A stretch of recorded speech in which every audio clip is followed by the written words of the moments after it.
¿Cómo están, familia? Shalom. Buenas noches aquí en México. Son las 7 de la tarde. Vamos a ver a qué horas terminamos de grabar esto para compartirles y sigamos estudiando el contexto cultural de la Torah, de las porciones que vamos viendo semanalmente. Tenemos que estudiar.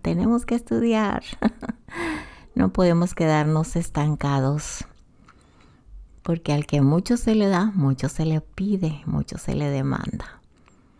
Bueno, pues vamos a ver el capítulo a partir del capítulo 20, verso 24, que nos quedamos hasta ahí la semana pasada, me parece, sí. Y me faltó grabar esto. Bueno, bendecidos sean. Oremos. Padre eterno, maravilloso, perfecto, soberano, magnífico, Rey del universo, aquí estamos para usted. Le pedimos su bendición, Padre eterno, para que nos ayude a entender el contexto cultural, ya que debido a esta falta de conocimiento, hemos querido adaptar la escritura al siglo XXI y en cada país con sus idiomas, sus modismos, su contexto arqueológico, histórico, cultural, queremos acomodar la escritura en cada país. Y es un error grande porque ha venido una confusión tremenda. Y gracias, Padre, por este contexto cultural que nos ayuda a comprender que la escritura fue dada para aquel tiempo, el tiempo de Moisés, de acuerdo a su cultura, a su historia, a su lenguaje, al significado del hebreo y del arameo, y de acuerdo al antiguo Medio Oriente. Gracias, Padre, por bendecirnos y ayudarnos en todo. Todo honor y gloria es de usted. Por los méritos de nuestro Mesías Yeshua, le damos gracias. Amén y amén. Bueno, pues vamos directo al contexto cultural. Estamos hablando sobre los altares en este capítulo: altar de tierra, altar de piedras y la modestia de los Kohanim o sacerdotes. Capítulo 20, 24 al 26. En el 24 está hablando del altar de tierra. En ese periodo, algunos altares eran hechos con ladrillos de barro y quizá el pasaje se refiera a esto, altar de tierra. Otra posibilidad es que se refiera a altares que tenían paredes externas de piedra, pero que estaban llenos de tierra, o sea, no tenían un piso como los que conocemos. No hay ejemplos en la escritura de altares hechos de tierra, ni estos han sido encontrados por los arqueólogos, así es que pudieron ser de barro con paja, como lo acabamos de ver, o bien el suelo o el piso de tierra. En el verso 25, 20-25, habla del altar de piedras. Cuando se usaba la piedra no debía ser labrada o tallada. Piedras así fueron usadas en un altar descubierto por los arqueólogos en Arad, aunque lo que se han encontrado en lugares como Dan y Beersheba presentan cierto tipo de piedra labrada. Verso 26, capítulo 20. La modestia de los Kohanim, de los sacerdotes. La desnudez ritual era muy común en el antiguo cercano Oriente, mientras que aquí se toma todo tipo de precauciones para asegurar la modestia. Para hacer el contraste con los paganos que adoraban a los ídolos. La diferencia entre el pueblo de Israel, el Eterno hizo esa gran diferencia, ese contraste. Así que también se han encontrado altares cananeos primitivos con escalones en lugares como Megiddo. La ley israelita también preservaba la modestia al legislar el uso de largas túnicas y prescribir ropa interior para los Kohanim. Veamos el libro del pacto. Capítulo 21, vamos a estar viendo del 1 al capítulo 23, 19. Aquí habla de la ley casuística. La principal forma de la ley en todo el antiguo cercano oriente era de casos o causística. Se caracterizaba por el uso de cláusulas en forma de sí o entonces, que se basaban en la idea de causa y efecto.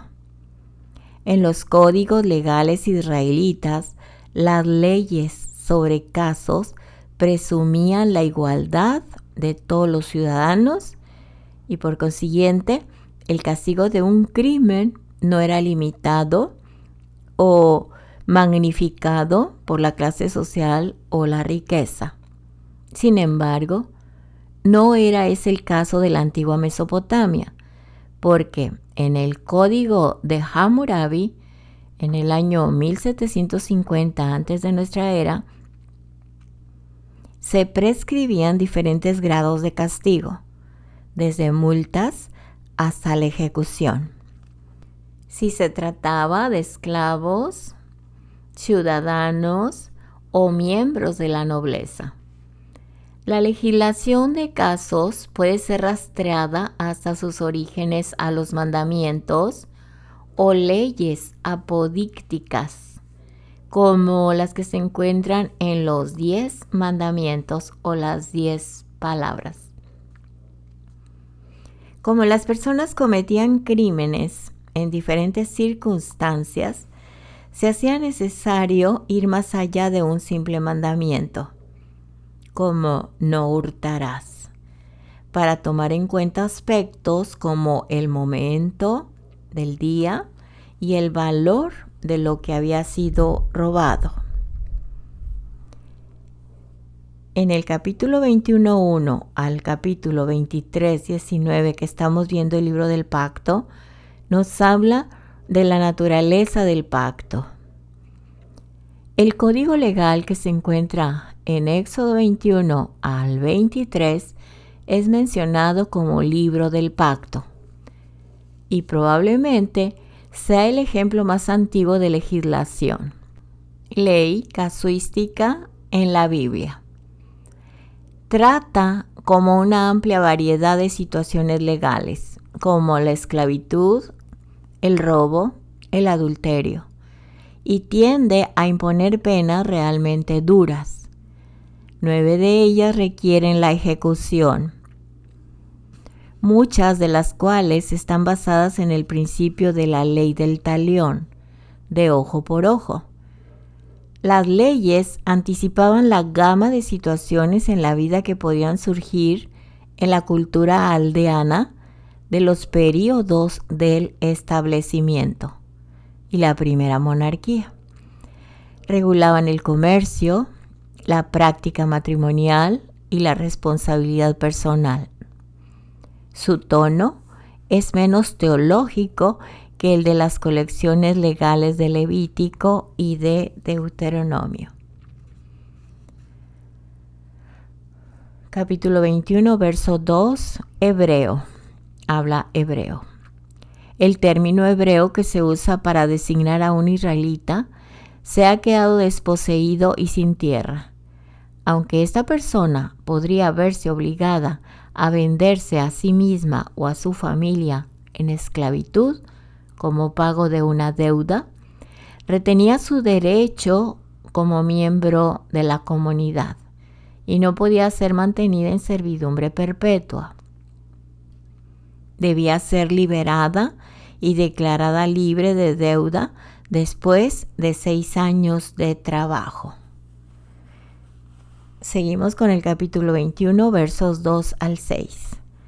que nos habla de la esclavitud por deudas.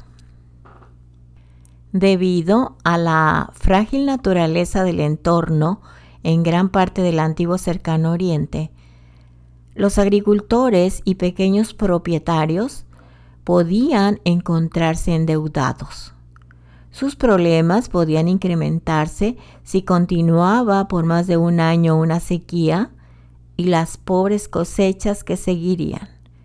Entonces se verían obligados a vender sus tierras y propiedades y eventualmente aún a su familia y a sí mismos.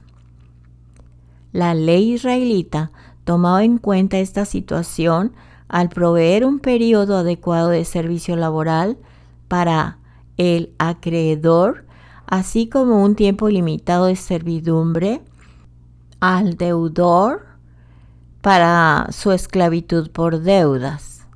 Ninguno podía servir más de 6 años y cuando fuera liberado saldría sin ninguna deuda. Para algunos esta sería una buena solución, pero sin tener tierra a la que volver, muchos podían elegir permanecer al servicio de su acreedor o trasladarse a las ciudades para encontrar trabajo o unirse al ejército. Continuamos con los versos 2 al 6, que nos habla sobre las leyes de la esclavitud en comparación con las del antiguo Cercano Oriente.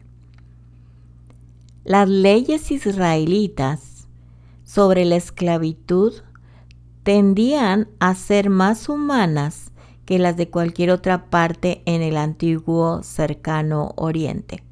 Por ejemplo, ningún esclavo podía ser mantenido en servidumbre perpetua sin la autorización del esclavo mismo. Los esclavos fugitivos no tenían que ser devueltos a sus amos. En Mesopotamia, un esclavo generalmente obtenido por medio de la guerra podía ser liberado por su amo o podía comprar su libertad.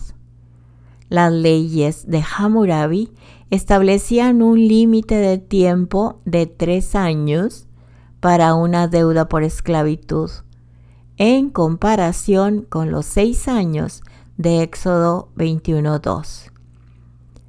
Los esclavos no tenían los mismos derechos y su castigo por herir a un hombre libre era mucho más severo que si un hombre libre lo hacía.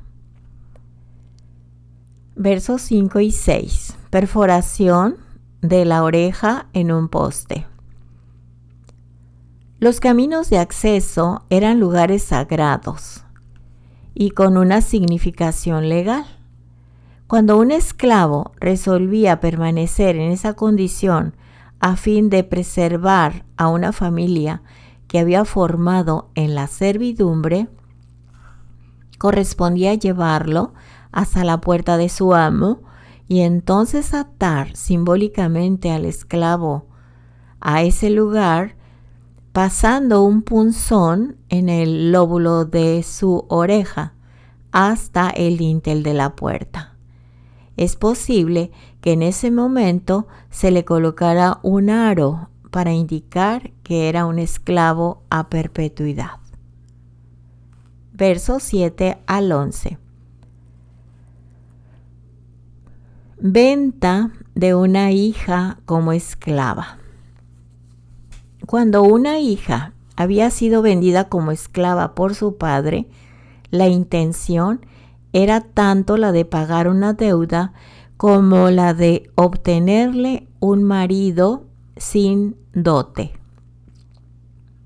Tenía más derechos que un varón en el sentido de que podía ser liberada de la esclavitud si el amo no le proveía alimento, ropa y derechos conyugales.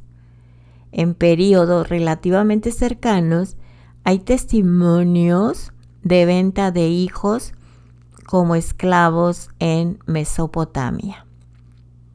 Verso 10. Habla sobre la provisión mínima. Como la esclavitud perpetua generalmente se reservaba para los extranjeros y prisioneros de guerra, quienes se vendían a sí mismos como esclavos por deudas, eran protegidos legalmente de abusos por parte de sus acreedores. La ley determinaba que 6 años era suficiente para saldar una deuda, y el que era esclavo por tal motivo debía ser liberado el 7º año, lo que es un claro paralelo del ciclo de 7 días de la creación. Las leyes de Hammurabi requerían que un esclavo por deudas fuera liberado después de 3 años de servicio, lo que da así un precedente mesopotámico de este procedimiento. Verso 11. 10 y 11, vamos a extenderlo un poquito, que nos habla de las provisiones para la esposa. En todo el antiguo cercano oriente, la provisión para una mujer consistía en alimento, ropa y ungüento. El tercer elemento de esta lista, derecho conyugal. Este es un intento de traducir en la versión Reina Valera una palabra que aparece solo aquí en el Antiguo Testamento. La frecuente aparición de ungüento en esta situación en los documentos del Antiguo Cercano Oriente ha llevado a algunos a sospechar que la palabra original del texto hebreo también podía ser un término oscuro para ellos. Oseas 2:7 y Eclesiastés 9:7 al 9.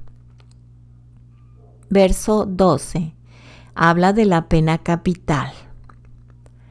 La pena capital era requerida en aquellos casos en la que el reo era una amenaza al bienestar y la seguridad de la comunidad.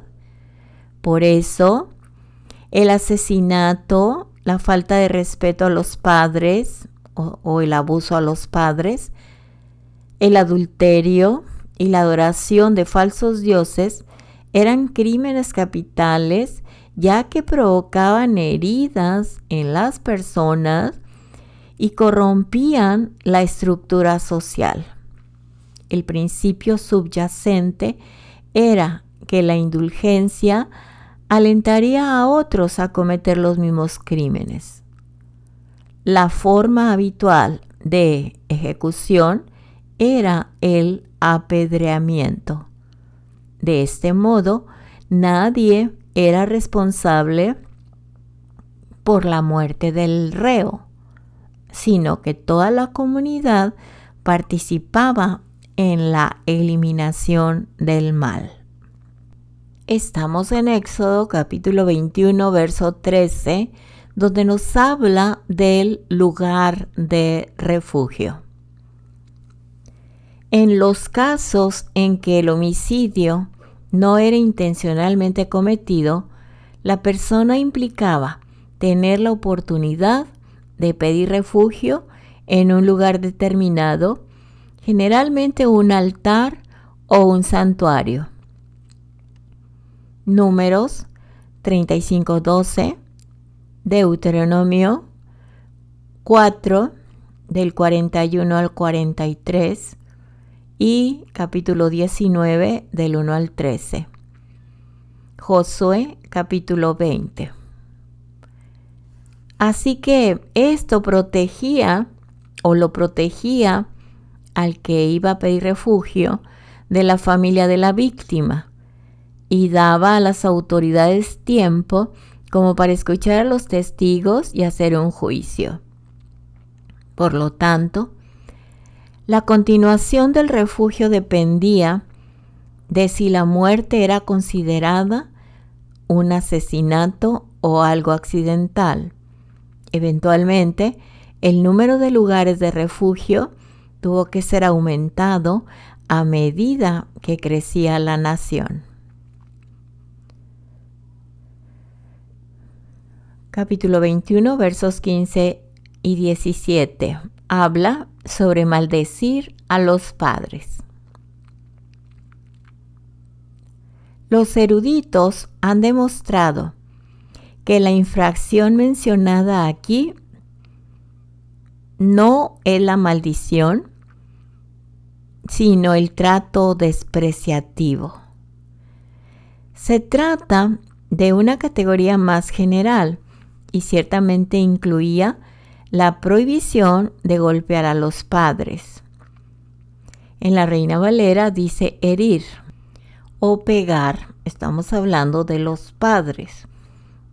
Golpear, herir o pegarles a los padres. Así que aquí no se refiere a maldición, sino al trato despreciativo que muchos pasan por alto. Y sería lo opuesto al quinto mandamiento que ordena honrar al padre y a la madre. Éxodo 20:12. Así que cada mandato está destinado a proteger la cohesión de la unidad familiar, así como asegurar que cada generación subsecuente provea de respeto para los padres, la alimentación y la protección que merecen. Deuteronomio 21, 18 al 21. Los códigos y los documentos legales mesopotámicos también son claros en el tema de tratar despectivamente a los padres. Las leyes sumerias permiten que un hijo que deshonre a sus padres sea vendido como esclavo. Hammurabi requiere la amputación de la mano del que golpee a su padre.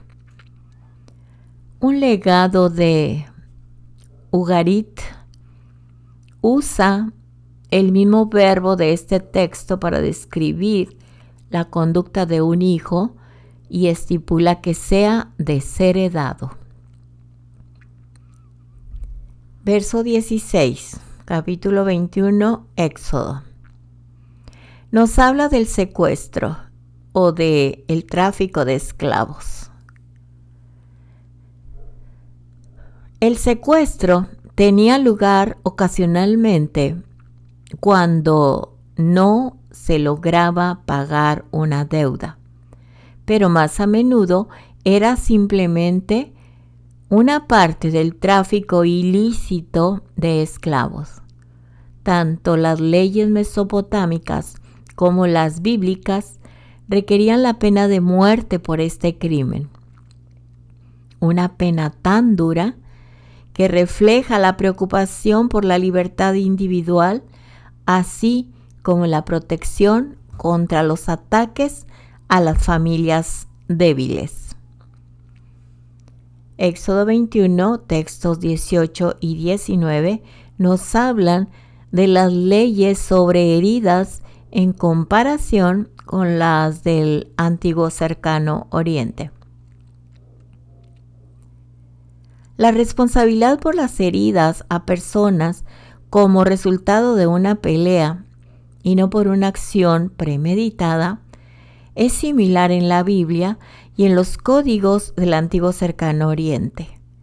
En ambos casos, la persona herida merecía una compensación para gastos de médicos. En cada uno de dichos códigos se agregan provisiones. En el pasaje de Éxodo depende si la persona se recupera como para andar sin bastón. Hammurabi se refiere a la muerte posterior del herido y la multa que debe ser pagada con base en el estatus social. El código eteo requería que un hombre fuera enviado a administrar la casa de la persona herida hasta que se recuperara. Versos 20 y 21 nos habla de los derechos humanos, el esclavo como propiedad. El derecho humano a la vida significaba que ninguna muerte podía quedar impune. De este modo, cuando un amo golpeaba a un esclavo hasta matarlo, se imponía pena no especificada. Esa seguridad de castigo estaba destinada a prevenir el abuso extremo. Sin embargo, no había pena si el esclavo se recupera del castigo. Se asumía que el dueño tenía el derecho de disciplinar a sus esclavos, ya que ellos eran de su propiedad. Debido a su estatus, sus derechos humanos eran restringidos en este respecto. Éxodo 21-22 habla sobre el aborto. Varios códigos antiguos incluían esta norma penalizando a un hombre que provocara que una mujer abortara. Las variaciones entre uno y otro dependían del estatus de la mujer o la intención que hubiera tras la herida. Las leyes de Hammurabi indicaban una pequeña multa por herir a un esclavo.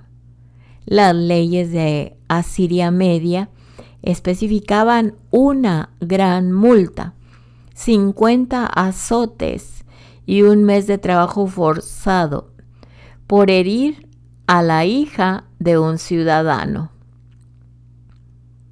Las leyes sumerias prescribían una multa por una herida accidental e imponían una multa mucho mayor para una herida deliberada.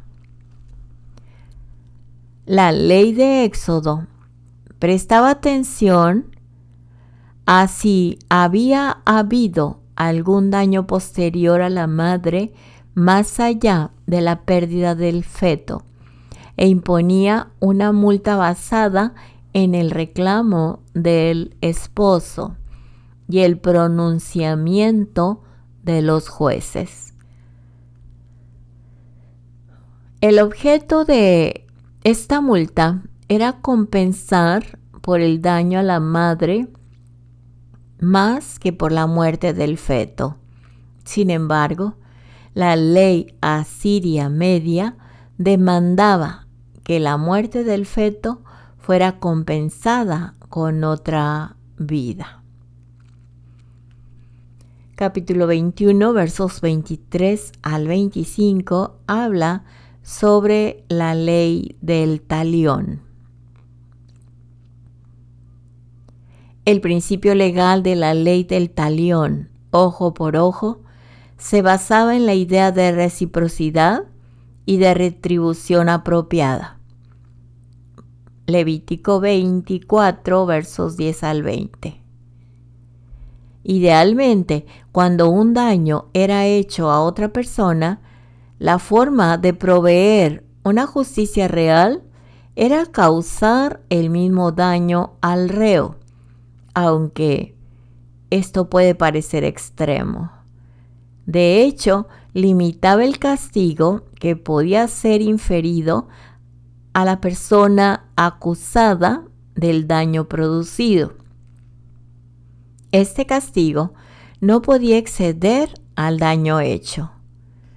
Como la mayor parte de las leyes de responsabilidad personal implicaban el pago de una multa más que un daño corporal, lo más probable es que la declaración del talión fuera una designación de límite en la compensación con un valor asignado a cada ítem dañado.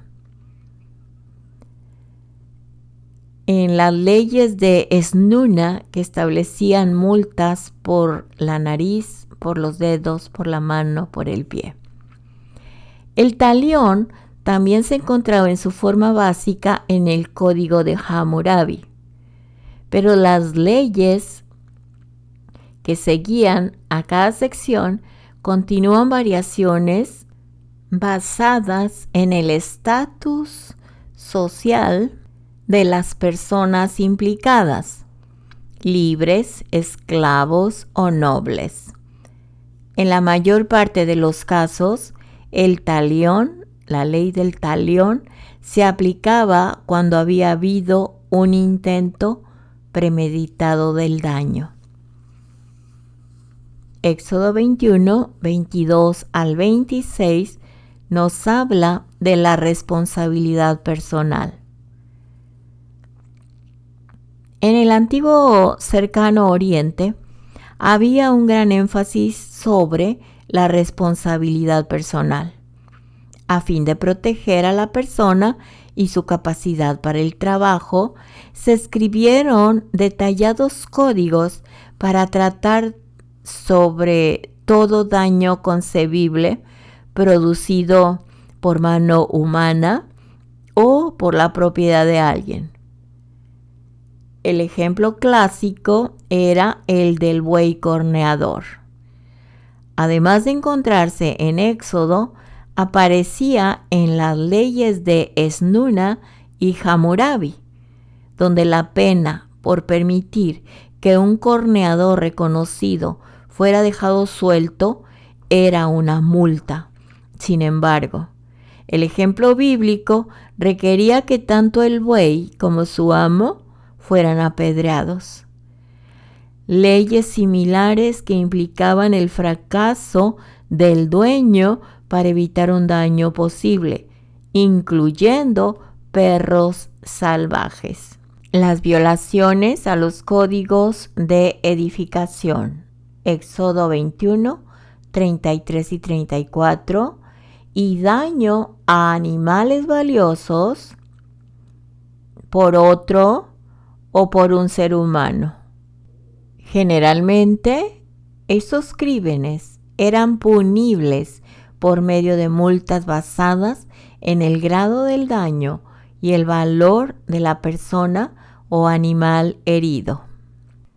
Seguimos en Éxodo capítulo 21, versos 26 al 36, donde nos está hablando de las penas por responsabilidad personal.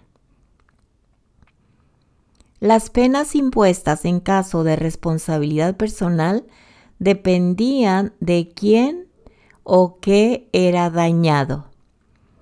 Si el amo abusaba de su esclavo al extremo de mutilarlo, arruinándole un ojo o haciéndole perder un diente, entonces el esclavo quedaba libre como compensación. En los casos en que ocurría una muerte, las circunstancias decidían el castigo. Si un amo tenía conciencia de una situación peligrosa y no hacía nada, si alguien resultaba muerto debido a su negligencia, entonces su misma vida estaba en peligro. Del mismo modo, si eran heridos o destruidos animales valiosos, el dueño, que era responsable, debía aportar una compensación de igual valor. Sin embargo, había cierta laxitud en la ley en los casos de que un amo no tenía conciencia de un daño potencial y por lo tanto no era responsable de la pérdida o herida. Capítulo 22, del 1 al 4, nos habla de el robo en el antiguo cercano Oriente. El robo puede ser definido como una apropiación de bienes o propiedades sin consentimiento legal. Lo numeroso y lo específico de las leyes relativas al robo en el antiguo Cercano Oriente sugieren que era realmente un problema. Hay casos de violación de domicilio. Capítulo 22, versos 2 y 3. Robo, saqueo durante un incendio y uso de la propiedad o los recursos naturales sin permiso, por ejemplo, el pastoreo ilegal del capítulo 22:5. La cultura mesopotámica, con su tendencia a poner todo en papel, daba gran importancia a los contratos, a los boletos de venta y a la corroboración de testigos en ella. Estas prácticas comerciales destinadas a evitar fraudes también son mencionadas en el texto bíblico, pero más frecuente en lo narrativo. Génesis 23:16, Jeremías 32, 8 al 15, que en los códigos legales, o sea, son mencionadas en el texto o textos bíblicos, pero más frecuentemente en lo narrativo que en los códigos legales. También hay casos en los que se toma un juramento cuando la evidencia física o la responsabilidad por la pérdida fueran inciertos. Capítulo 22, 10 al 13. De este modo, Dios es llamado como testigo y la persona que hacía el juramento se exponía a la justicia divina. Capítulo 22 de Éxodo, versos 1 al 4, está hablando sobre las penas por el robo o por robo. Los castigos previstos para el robo variaban con base en la identidad del propietario y en el valor de lo robado. En las leyes de Hammurabi, la pena de muerte era impuesta a aquellos que robaban del templo o del palacio. Sin embargo, eso se reducía a una multa de 30 veces el valor de la propiedad robada si la víctima era un oficial de gobierno o del templo, y 10 veces del valor de la propiedad de un ciudadano.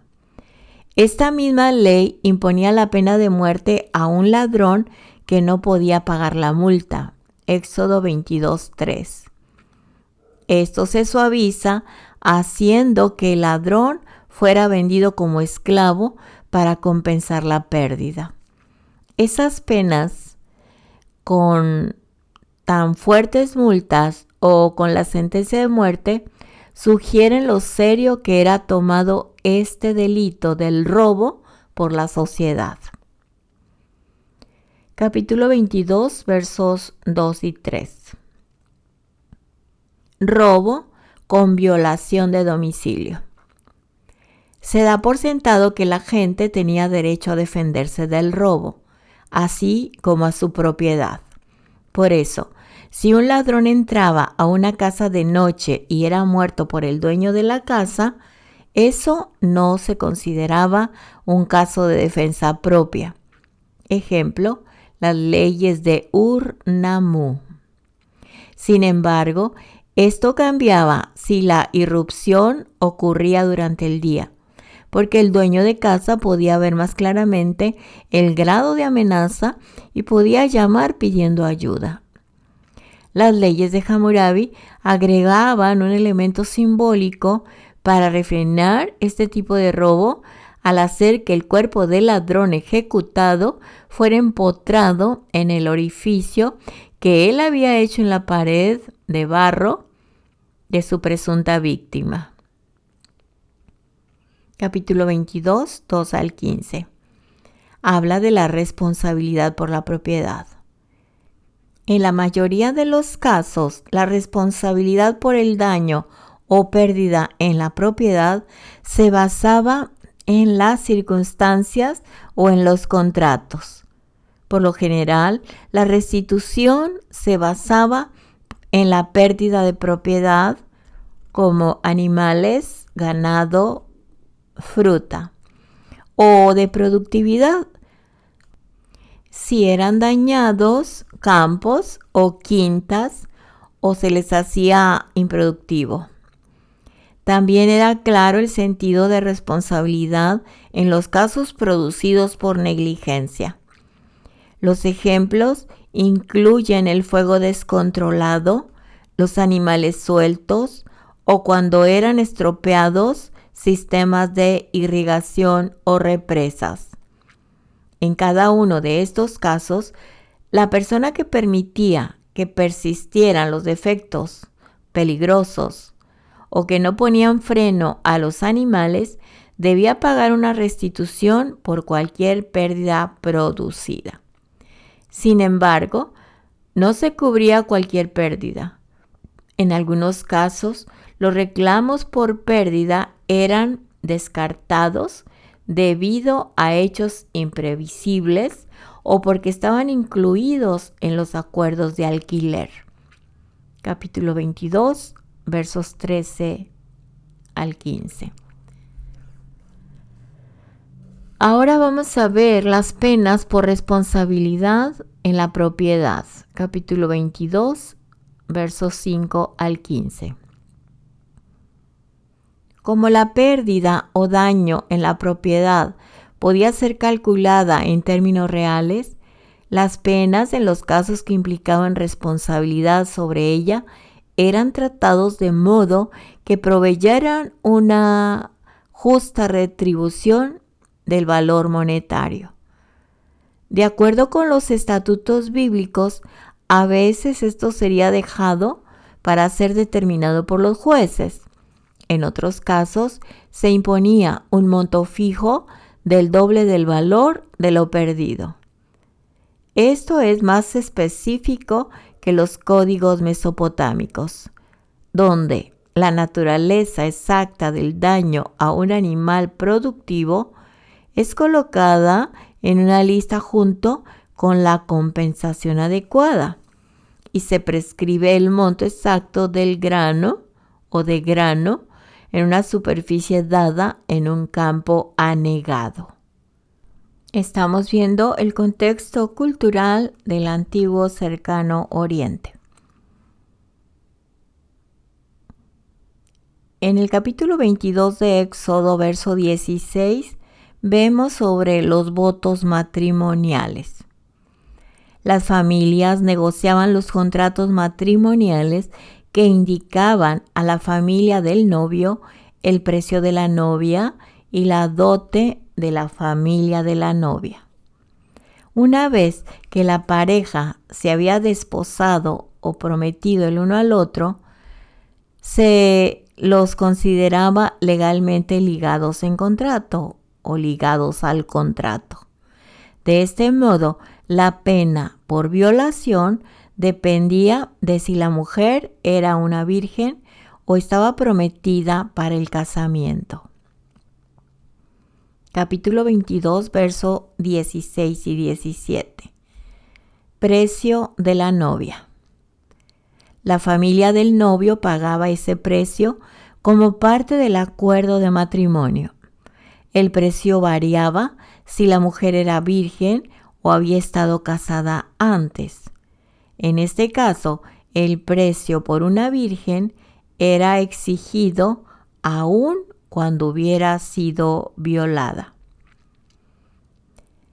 Capítulo 22, versos 16 y 17. Continuamos.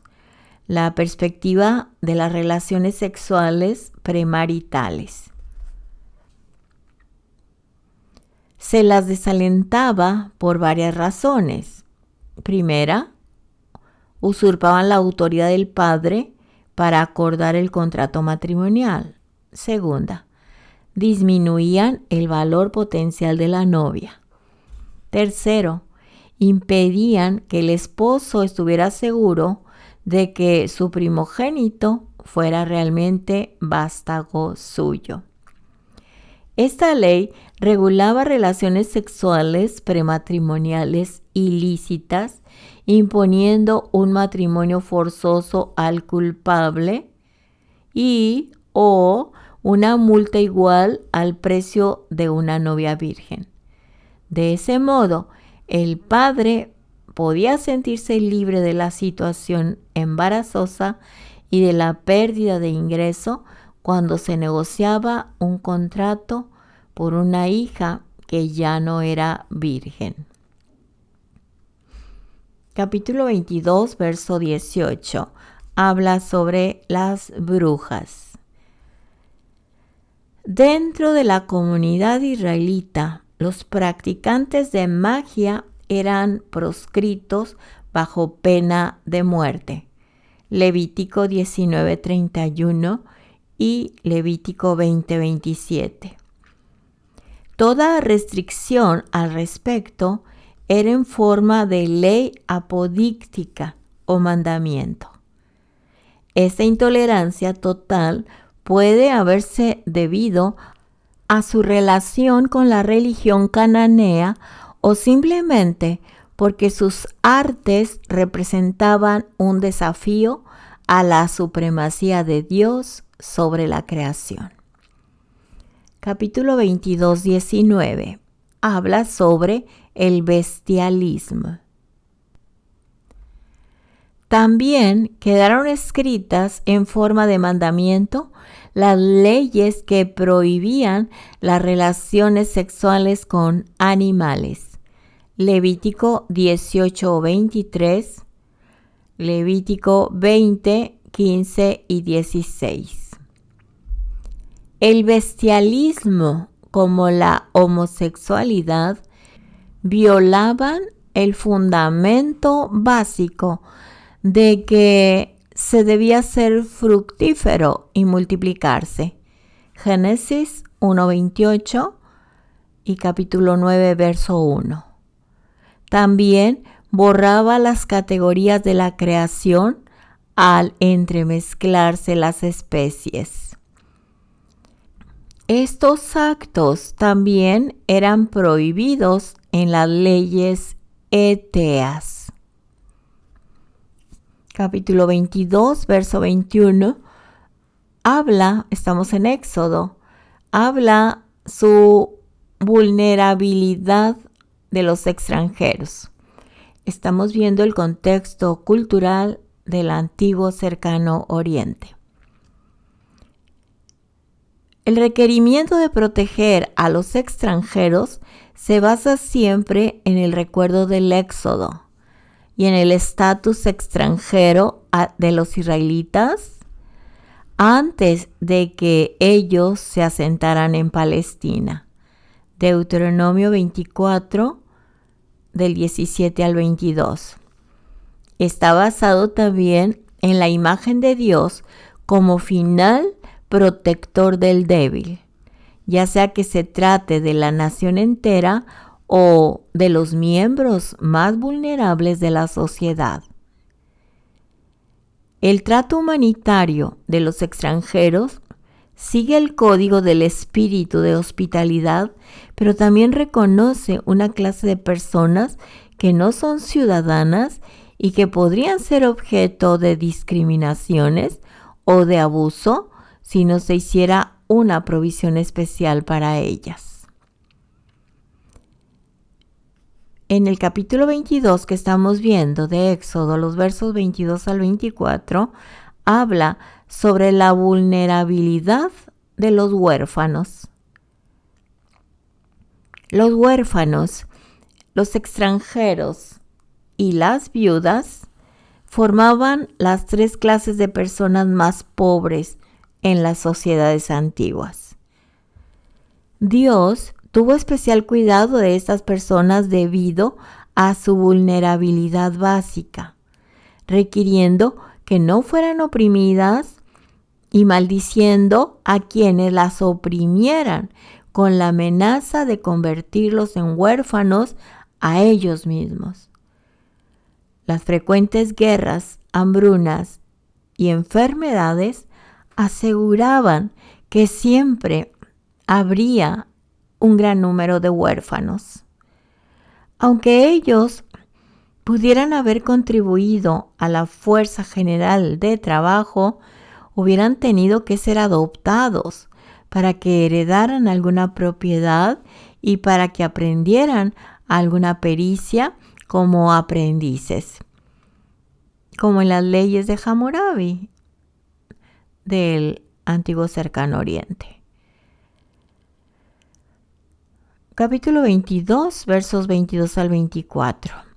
Vulnerabilidad de las viudas. Como los extranjeros y los huérfanos, las viudas dependían siempre de la caridad para sobrevivir. Los tres grupos necesitaban protección bajo la ley, ya que ellos carecían de poder para protegerse ellos mismos. Se les permitía recoger de la cosecha de los campos, las huertas y los viñedos. Deuteronomio 24, 17 al 21. Y ellos retenían su dignidad como una clase protegida por un estatuto divino. Ellas no podían heredar la propiedad de sus esposos y su dote sería usada para sostenimiento de sus hijos, como en las leyes de Hammurabi. En algunos, las familias de los esposos difuntos tenían una obligación de levirato con las viudas de estos. Deuteronomio 25, versos 5 al 10. Las leyes eteas, de otra manera, ellas se veían forzadas a buscar en qué emplearse o a tratar de arreglar un nuevo matrimonio, como lo vemos en el libro de Ruth. Bueno, mis amados, hasta aquí vamos a llegar. Ya continuaremos para poder asimilar lo que hoy hemos aprendido. Que no se nos junte tanta información y así podemos tener un panorama de comprensión. Estamos estudiando el contexto cultural del antiguo Medio Oriente para poder comprender lo que el Eterno nos dio en su palabra. Muy bien, mis amados, pues damos gracias al Padre por este tiempo hermoso. Sabemos que la Escritura no fue enviada a nosotros en este siglo XXI, sino que el Eterno le habló a Moisés y de acuerdo al contexto cultural de aquellos tiempos, el cual tenemos que entender cuál era el contexto, a quién se le estaba hablando principalmente. Sabemos que es al pueblo de Israel, pero en qué tipo de contextos con los tiempos que ellos estaban viviendo. El lenguaje o los modismos y también así como Yeshua habló a su pueblo por medio de parábolas, que a veces le damos un enfoque diferente sin conocer a quién, en qué tiempo el Eterno les habló, para hacer el contraste de ese tiempo y no nosotros quererlo acomodar a nuestro siglo XXI con cada idioma, con cada cultura de cada país, con cada modismo, lenguaje, dichos o proverbios de cada nación.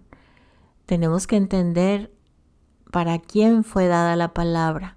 Fue para el pueblo de Israel en aquel tiempo, pero es para nosotros también en la actualidad. No fue escrita en este siglo XXI para nosotros, fue escrita para ellos en aquel tiempo, pero está actual para nosotros. Solamente tenemos que estudiar el contexto para saber a qué se refería realmente, porque ese contraste en todas las cosas. Era para que su pueblo comprendiera y no repitiera lo que ellos hacían en los pueblos paganos a sus dioses. Así que mis amados, demos gracias al Eterno. Amado Padre, le damos gracias por sus bondades, por su misericordia, por su amor. Gracias por esta enseñanza. Gracias, Padre, porque sabemos que día a día aprendemos algo nuevo. Y entre más comprendamos su bendita Torá en el tiempo que fue dada y cómo aplicarla en nuestro tiempo, el camino será más fácil para seguirlo. Y lo estamos experimentando, Padre amado, lo estamos experimentando. Gracias, Abba Kadosh, porque es seguirlo a usted y usted nos guía como a su pueblo cuando salió de la esclavitud de Egipto, en columna de fuego, en una nube, columna de nube. Gracias, Padre, por guiarlos en el desierto y nos está guiando a nosotros y ha guiado a todas las generaciones para que no perdamos el camino. Muchas gracias le damos por su benevolencia y compasión y por los méritos en Yeshua HaMashiach. Todo honor y gloria es de usted desde la eternidad hasta la eternidad. Amén y amén. Shalom, shalom, amados hermanos, y continuaremos estudiando este contexto cultural que tal vez como que no entendemos mucho, como que es un camino de terracería, pero pronto nos vamos a sentir como si viajáramos en la mejor autopista del mundo, conociendo la palabra a profundidad. Gracias, Padre, por allanarnos el camino. Gracias, amada comunidad, un abrazo enorme, shalom, shalom, y sean mucho más bendecidos. El próximo 28 de febrero, si no me equivoco, porque a veces varía por horas, pero a veces por un día, porque no nos llega la señal en ese momento para tener la certeza en cuanto al inicio del nuevo mes. El 28 de febrero es la fecha de luna nueva. Así que estemos alertas todos en donde el Padre nos ha puesto para poder orar por un nuevo mes, la bendición de un nuevo mes, darle la gloria al Eterno, como dice la Escritura. Dice su palabra, tocad la trompeta, el shofar, en la nueva luna, en el día señalado, en el día de la fiesta solemne, porque estatuto es para Israel. Así que toquemos el shofar este próximo 28 de febrero. Shalom, shalom, les amo mucho. Bendecidos sean. Amén y amén.